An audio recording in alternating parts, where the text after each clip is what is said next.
communication structure, the content of communications, the body language, all of this stuff that is in their wheelhouse, they participated. And so that's a little bit about the background of who participated and whatnot. We really got started with the participants, engaging the participants a little over a month ago. And normally when you do an exercise at the OPG, you have a day or so to get familiar with each other, right? You go out to dinner, you maybe have a few drinks, and you build a rapport with people. Well, didn't really have that capacity here this time, so we tried to do that with webinars or Google Meet sessions. The first couple of Google Meet sessions were one part get to know everybody and then one part tech check. So we just made sure they had access to the VLab page, Google chat rooms, all that kind of stuff. It was just to get to know everybody. We then had two webinars that I guess you could call them training, but it was more like information exchange. We wanted them to be aware of these concepts in case they weren't, because we felt they were going to be useful in this particular exercise. The first one was how to use probabilistic data in the forecast process. So we had Trevor Alcott. Hopefully you know Trevor. He's with GSD, something like that. He's up in Boulder now.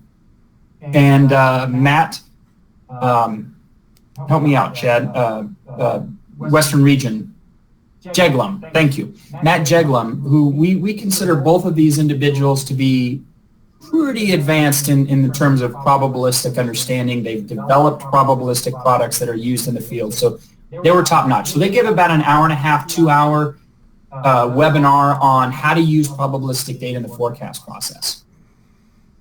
Then we also had Tim Oram give a presentation on crew resource management, which is more about the team dynamic and how do you collaborate effectively, how do you break down your own personal biases. It's a concept that fell out of the aviation industry when they had a lot of aircraft accidents and they tried to figure out why, and it found out that a lot of aircraft accidents, something like 70-something%, were caused by human factors. It wasn't mechanical.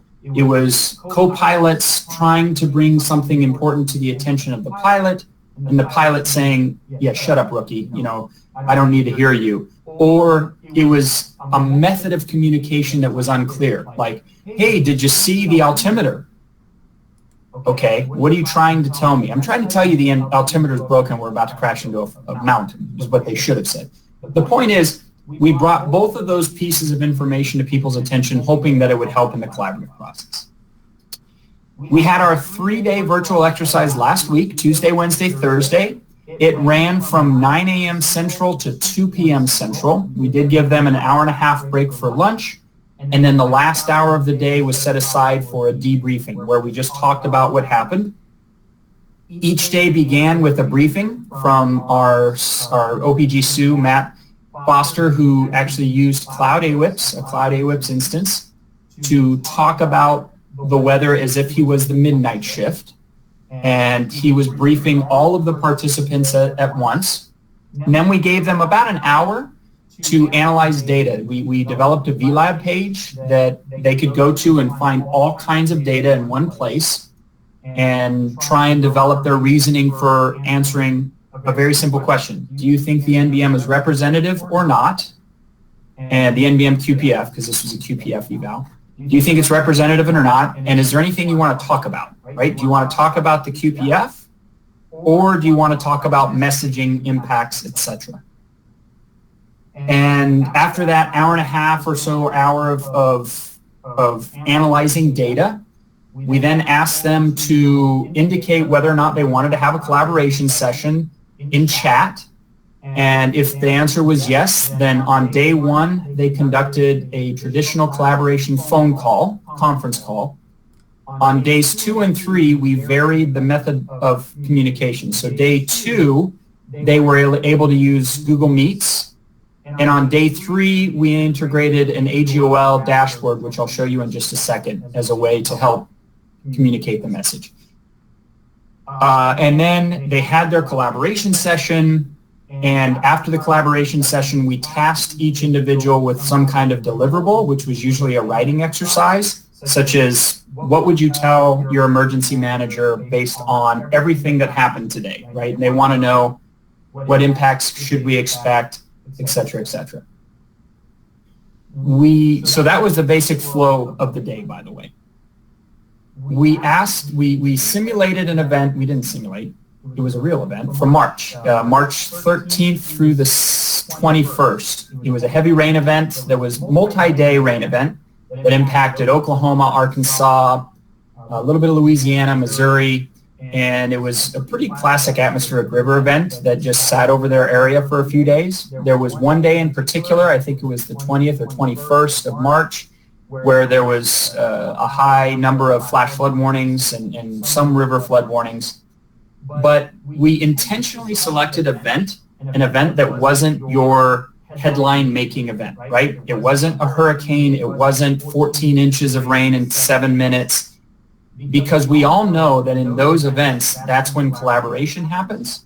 That's when we, conduct our calls with WPC and whatever. We know that that's when we do those things. But we don't know what a collaborative forecast process really means for just rain.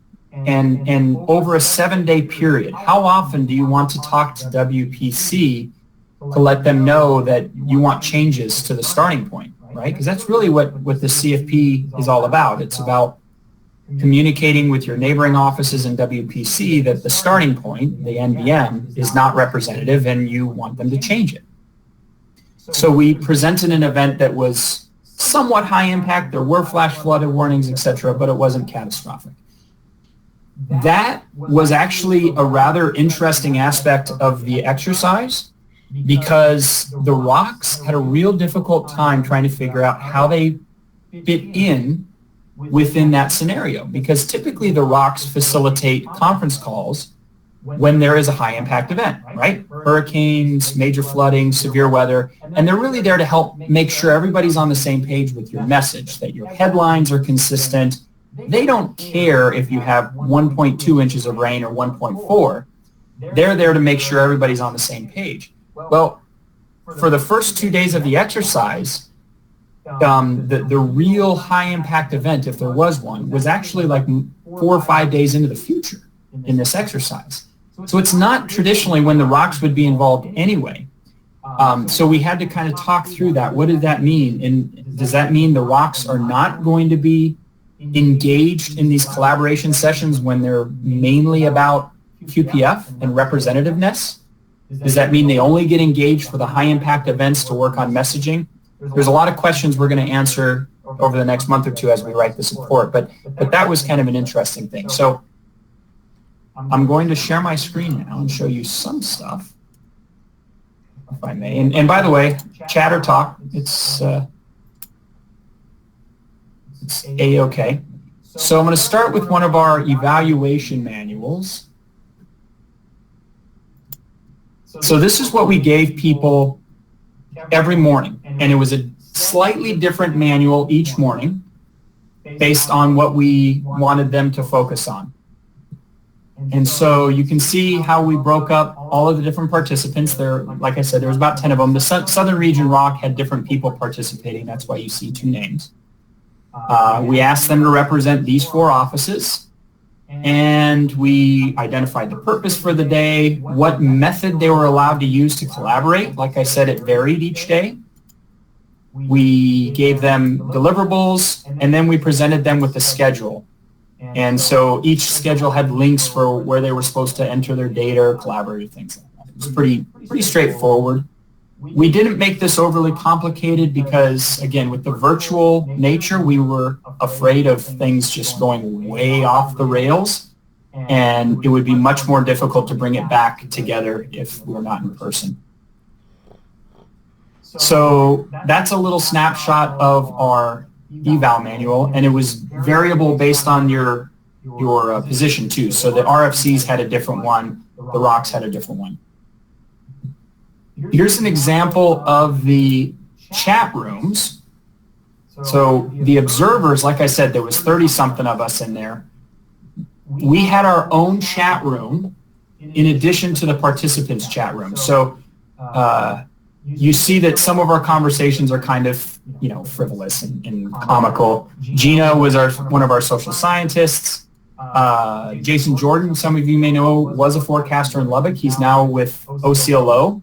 And so they were working on or trying to understand what kind of training needs will come out of this. And so we were having this really deep conversation about what we were hearing during their collaboration sessions. So you have like, Alex had a great point, and make sure we note this. And then the participants had their own chat room. And so here you'll see, names of people you might recognize. David Cox, forecaster in Jackson. And so they were actually having the deeper conversation about meteorology in the chat room. And yes, you see, this was actually a deliverable by WPC, but you see things like, here's an image, right, with some explanation. It's everything you've experienced with our mesoanalysis chat room as well. And then we also had, on the third day, we used AGOL, and during our mesoanalysis experiment with, I think, SUCON West, we had the same basic design where you don't see it because I closed the survey, but over here is a very simple survey that just says, circle an area on the map where you think there's going to be something you want to talk about in terms of QPF, and then tell us why. And so over here on the right, you see the results from that third day. Everybody circled an area. The colors represent whether or not they felt the NBM was too low or too high or just right. And this was one of actually the positive outcomes from this. WPC in particular really liked this because at a very quick snapshot, they saw that, 5, 6 offices all felt universally that the NBM QPF was a little too low. Right? That's a really important message for WPC. So without having collaboration calls, without engaging in 40 minutes of chat, they could look at this, click on one of the polygons here, read the reasoning if there was any, and say, you know what, for our first guess QPF we send to the field, we're going to go ahead and bump everything up 10%, 20%, see if that meets the needs. It would be really interesting if these were all different colors, right? And you had some people saying too high, too low. That is a trigger we felt for collaboration. That's when you need to get on the line and talk about why there's differences. So there was some really good positive feedback about this particular tool. All right. And then the last thing I'll show you is we told the participants we weren't going to record any of their collaboration sessions, which is true, because we wanted them to just engage freely and not be worried about, saying something dumb on a recording, okay? However, we also needed to take a recording to share with the NWS Insider. So after one of our days, I think it was the second day, we did a 1-minute mock recording. So I'm going to show you that, but it's pretty much what happened in the scenario. So here's how it looked.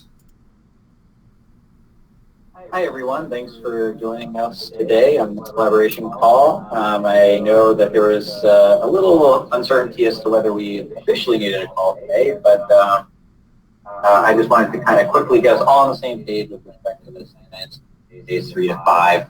And I'll just share my screen and show you a couple of things real quickly that we're considering here at the WPC. So certainly, I think I've seen a couple of you mention the precipitable waters values that'll be kind of surging into the area. This is a guess mean, so I would expect it to maybe come in a little higher than this. But you're already approaching 1.5 inches there in parts of Oklahoma and Arkansas with the state 3 to 5 time frame. And that seems pretty substantial. If you look at the sounding climatology across the area, you get above 1.4, even 1.5 inches. That's certainly a record value for mid-March, and it would even be kind of record territory well into April for these areas. So certainly we're dealing with a lot of moisture, and that's why I think we wanted to consider upping the all right. So that was just to show you that they did this video. Now, apparently that's becoming very common. WPC has been using Google Meets far more for their collaborative sessions. I think it took place during the most recent tropical events. A lot of good feedback on that. So before I get into lessons learned, anybody have any questions, comments about what we did, how we structured it, anything along those lines?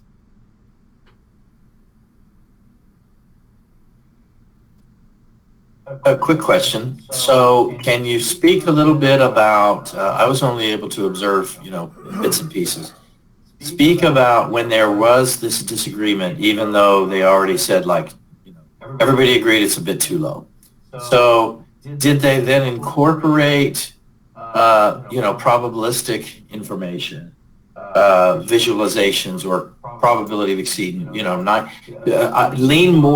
lean more toward the 70 or 90 percentile in the NBM viewer in our area? Or did they just say, I think it's, it looks like it's going to be 2 to 4 inches, not 1 to 3 inches? Can you speak to that a little bit? Sure. Actually, this is one of the findings, and this was rather interesting. We tried our best, and I think we did a pretty good job in everything leading up to the exercise and including during the exercise of making it very clear that this was a QPF collaborative forecast process. We're focused on QPF. The point is to get a single QPF for the entire agency where all voices are heard. That's the goal, right? But our participants, almost from the word go, jump towards impacts and hazards. And so almost all of the conversation, almost all of the focus, and this is trying to answer your question, Kim, was more about, do you think we're going to get flooding? Where is it going to be the worst? What day is the worst, etc. So there really wasn't a lot of conversation about the QPF, other than in this AGOL where they were forced to say whether you think it's too low or too high, but they didn't give a lot of probabilistic reasoning for how, whether they'd say, nobody really said, let's go with the 75th percentile in this case. I think there was some conversation, including probabilistic reasoning. WPC oftentimes would reference probabilistic data.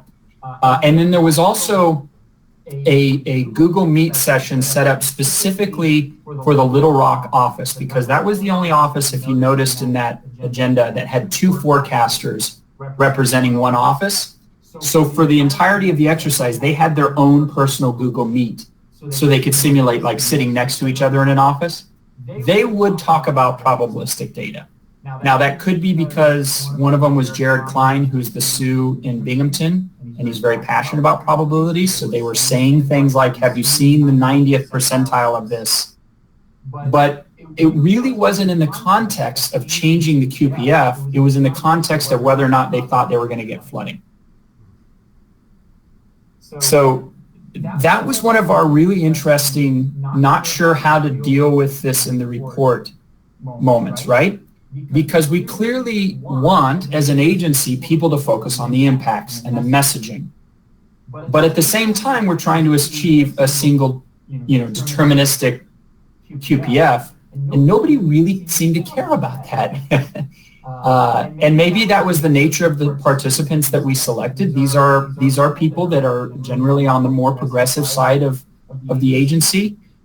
So we are talking about having another exercise where we explicitly pick people who are maybe a little bit more focused on getting the grids done and doing grids and being inside that deterministic process. But that was a rather interesting moment. And by the way, Kim and Chad, since you are both frequently in there, if anything I'm saying you want to jump in and comment on, please do.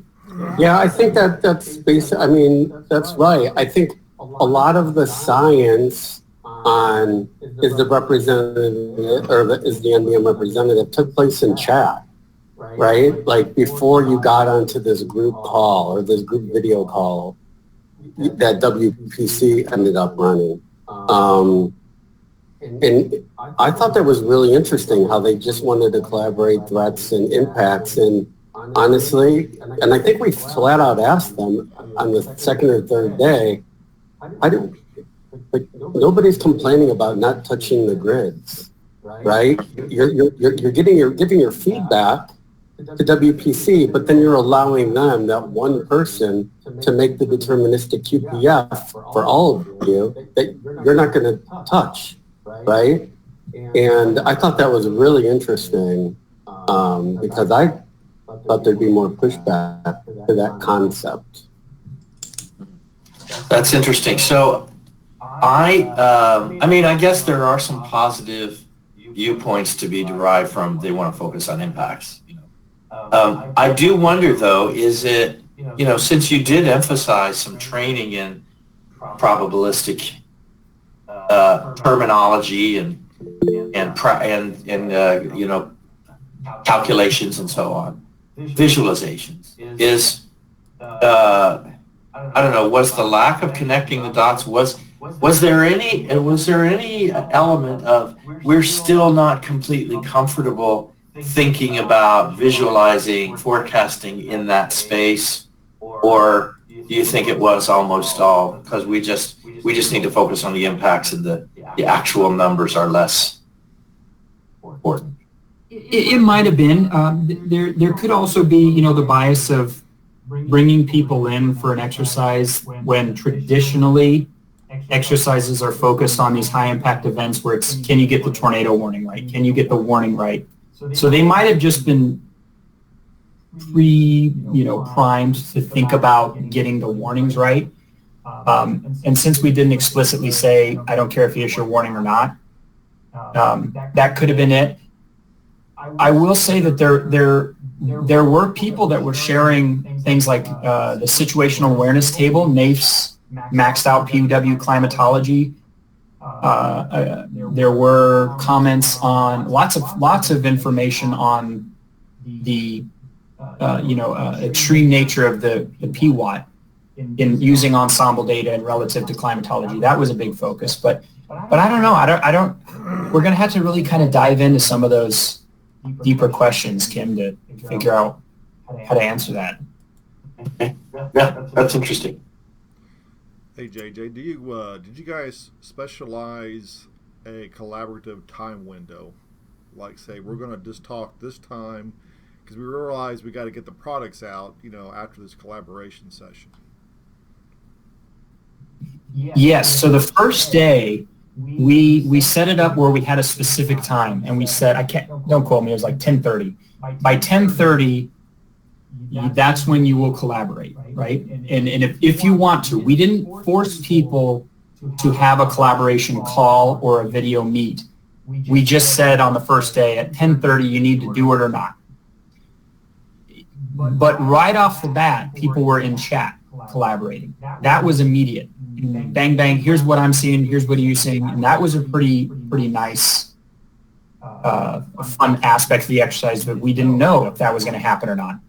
The second and third days of the exercise, we gave them a window, and we just said I think it was from 10 to 11, that's your collaboration window. So if you want to have, and you feel it's necessary to have a Google video session, try and do it in that time frame, which is more similar to the actual approved CFP plan, where in that plan, I can show you the graphic, but there is like a 2-hour window for collaboration. So it's a little bit more like that. All right. But go ahead. JJ, I'm sorry. No, go ahead, Chad. Were you? Two things. Number one is we talked about this in a feedback in the discussion. At the end of each day, there was a discussion like how, right? One time we talked about this collaboration window, and some participants were concerned about West Coast versus East Coast and that type of thing, right? And it was interesting that, and I think, you can speak for Alex Lamers because, he's the WCM, right, WPC. They would be open to changing that window, trying to find a time that worked for all offices, which I thought was good. because that's the first I think I've heard of that. And then the second thing is we talked a lot last week about the difference between collaboration and coordination. Because when it comes down to it, these calls or video meets, they're really coordination calls. They're coordinating impacts in products. You're not really collaborating on the science. They were doing that in the chat beforehand. So there was this interesting difference. So really, it ended up being, even though we called it a collaboration call, because that's traditionally what they're called, it was more like a coordination call.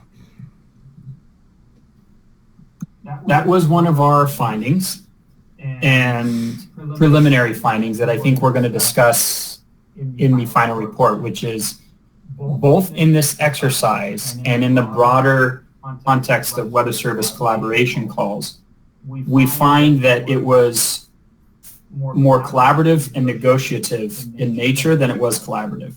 No, excuse me. It was more coordinating and negotiating when people actually got together in a phone call or a video meet. The collaboration took place more in the chat. And so basically what that means is, we see this in tropical and severe and even hydrology now, people get on the call and they just say, this is what we're doing, right? We're doing this, you're doing that, I'm doing this, you're doing that, great. We're all aware of what each other is doing. That's coordination. Occasionally, it turns into negotiation where you're like, well, I'll do this if you do that, and I'll go up a little if you come down a little, which is also not collaborating. And we felt that a main reason that these calls or video meets evolve in that way is that everybody comes to the table and have already made their forecasts, right? NHC has already set out their preliminary cone, and SPC has already set out their preliminary watch, and WPC has already set out their ERO, and WFOs have already created their QPF grids. And so you have that component of ownership that I've put my entire focus and energy into this product or this thing, and I'm coming to the table and you got to tell me why I need to change that. That's a really difficult thing to do. But if instead, before you've actually created your content that you're trying to share, if you come together and talk about it, then the collaboration happens. You talk about the meteorology and the hydrology, the what-if scenarios, all of these things that are so important that eventually frame the message, so that by the time you get to framing the message, I think Chad said this in the chat, my voice has been heard. You heard me talk about the extreme P watts and how important it is, I think, we increase the QPF and really message the flood threat. So we're basically, you create that same page on the front end instead of trying to merge 7 different books together on the back end. That was an important finding. The other finding today, we had some specific questions we were supposed to answer for the CFP from the PMO office, the Program Management Office. One of them was focused on the tools. And so I'm pretty sure the message we're going to communicate up the chain is that we have tools that work today that will allow us to do a collaborative forecast process demonstration for QPF. We have chat, we have AWIPS, the graphical drawing collaboration tool. We now have access to Google Meets, so we can do video. We have tools that function, but we need to think about a far better idealized collaborative environment for the future. When you start expanding the CFP to more elements and more program areas, I think everybody's hit the nail on the head. You're going to have 1,000 chat rooms and it's going to be chaos. And the chat rooms and the tools that the Weather Service specifically has designed for you function, but there's a lot that is left wanting. So for instance, AWIPS chat. You can't do images, you can't spin up a Google Meet session. The benefit of AWIPS chat is it says your name, who you are, and where you're from. Okay, so great. I know you're Norman today. That's wonderful. And then the AWIPS collaboration tool was, some people like it, but it's also been described as clunky and ineffective, and sometimes it breaks. And I could just ask you guys, how many of your offices use the drawing app in AWIPS to do a collaboration session? Okay. So these are the messages we're sending back, that if you truly want an incredible environment that allows us to collaborate at this exceptionally high level, here are the things we need. Okay, and so this will be future products, services, development type things. The third big picture item is that the nature of forecasting today remains highly deterministic. It's highly personal. It's highly variable. And it's based a lot on still this idea of beating guidance. The CFP paradigm has to be probabilistic. There has to be necessarily some more structure, not necessarily standardization, but there's got to be more structure and consistency and clear roles and responsibilities than we have now in order for it to work. And it has to be designed to produce a contextualized message around this common starting point instead of trying to create the answer, if that makes sense. So within the CFP exercise, and I'm sure we've talked a little bit about it today, and you can probably resonate this with AFDs, people were still talking about what I would call archaic forecasting methodologies. And this might be controversial, so you can tell me why I'm wrong. But one of the comments when in that AGOL polygon, I'm not going to click on it because you can see who wrote it, and I don't want to do that. The person, we asked them, do you think the NBM needs to go up or down? And the person responded basically saying, you know, I don't know all of the ingredients in the NBM, which is probably a fair point. And I'm actually going to read the response just so I get it right. I feel I have to assume it is representative, mostly because I cannot do an evaluation of it within the data I found in WAVE. I know the weights to the NBM don't vary much inside of 24 hours, and I know what the inputs are, but I'm not finding that QPF input to view. So that part's all fine. Here's the part that kind of stuck with me. If it were to all have been similar, all of the guidance that went into the NBM, if they would all have been similar, I would have answered the NBM as representative. In other words, if there was a narrow probabilistic distribution. If all the guidance was different, a wide distribution, I would have answered more or less depending on the model I thought looked best. If one model was different, I would have tried to answer why, and it should still get the weight in so on and so forth. Point is, they wanted to pick the model that they felt was most representative, which is absolutely not a good way to forecast the weather, especially in the medium and long range. It's understandable in the short term, but model peaking doesn't work. There's plenty of evidence that says human does not have skill in that. So those kinds of ideas are still pervasive. And that will inhibit our ability to really maximize a collaborative forecast process. Because again, if you're coming to the table saying, well, I really like the GFS, and somebody else coming to the table saying, well, the probabilistic data shows me that there's a decent chance we're going to exceed an extreme event here, and we need to mess it, that's two very different conversations. And I don't know how those two merge together to have a very fruitful collaborative environment.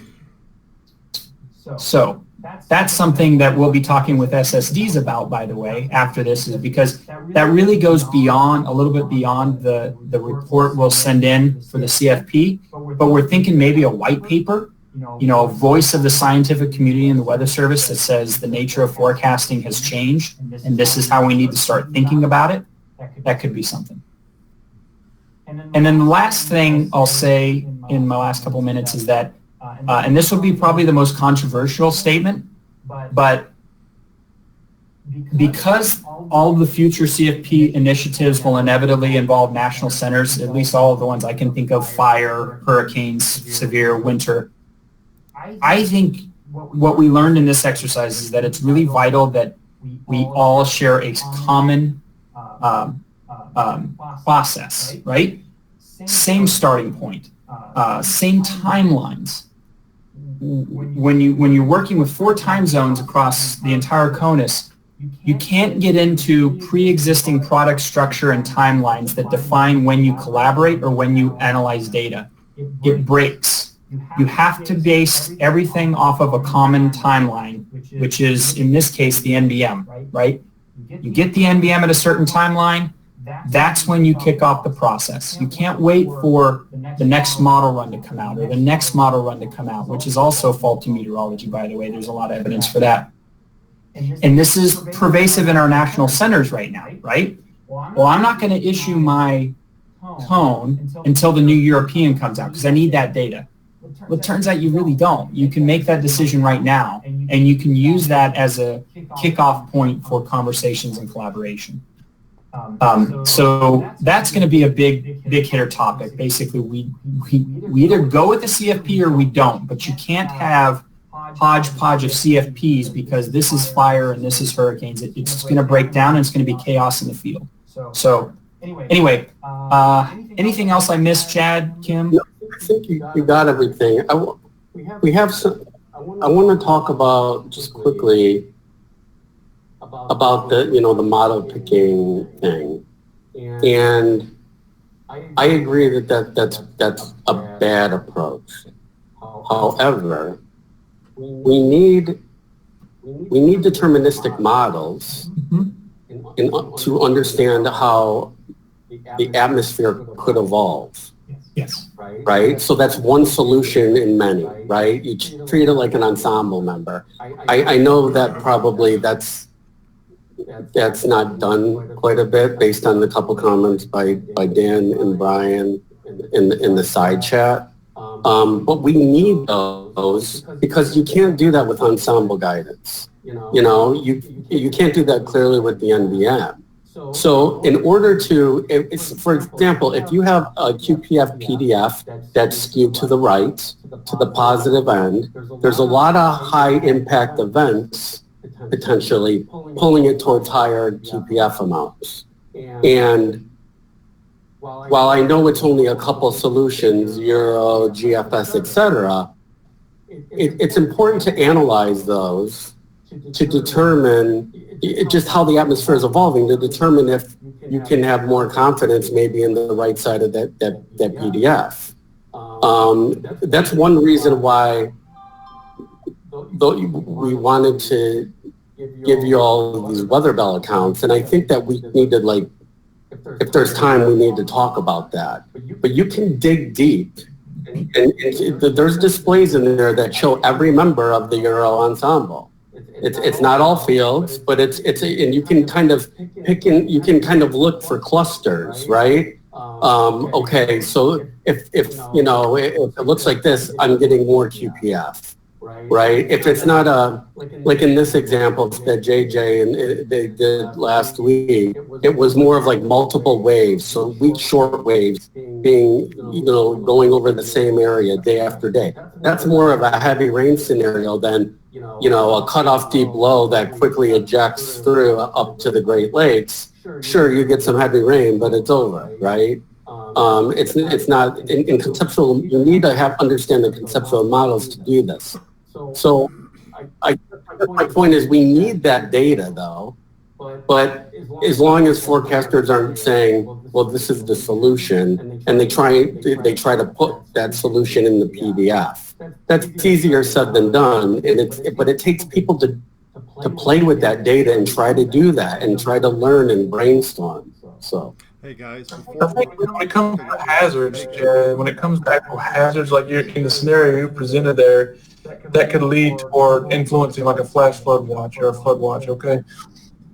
I think the issue, though, to bridge this, we're in this weird middle ground where we are talking probabilistic